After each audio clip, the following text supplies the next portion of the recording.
Trigonometry, Chapter 3, Radian Measure in the Unit Circle, Section 1, Radian Measure, Video 6, a quick comment about calculators and radians. This series is based on content from Pearson's Trigonometry 12th edition by Lial, Hornsby, Schneider, and Daniels.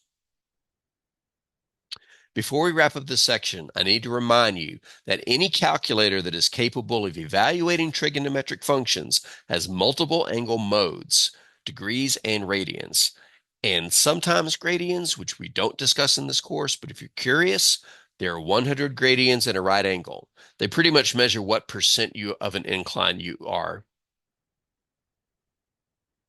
As we move forward, much of our discussion will be in radians. On occasion, we will go back and forth between radians and degrees. But from this point onward, anytime you use your calculator to evaluate a trig function, make sure you check the mode first. And when I say anytime onward, I mean including calculus if you're going that direction. For example, let's estimate the following using a calculator round to 4 decimal places. Now, on the surface, these look the same, but look closer. You see the difference, don't you? Number 1 is in degrees and number 2 is in radians. You can tell because it has no units. So when putting them in your calculator, make sure you switch the degree mode and radian mode as necessary. You must try it before I reveal the answers. Get a calculator, figure out both of these, make sure you have the mode in the correct mode, degree for the top one, radian for the second one. And if you're not reaching for a calculator, you should pause the video if you want to do it. But here come the values. Sine of 10 degrees is approximately 0.1736, whereas sine of 10 radians is approximately negative 0.5440.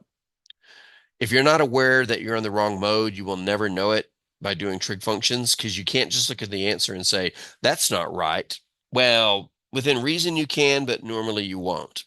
So watch your mode, watch your mode, watch your mode. Now you try. Pause the video and try the following. Estimate the following using a calculator, round to 4 decimal places.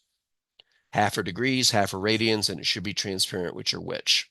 And one word of advice about using pi on your calculator, don't put 3.14. Your calculator has a pi button on it somewhere. Find it anytime you want to enter pi.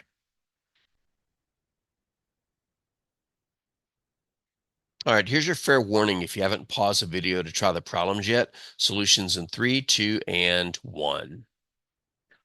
Rounded to 4 decimal places, here are the correct values.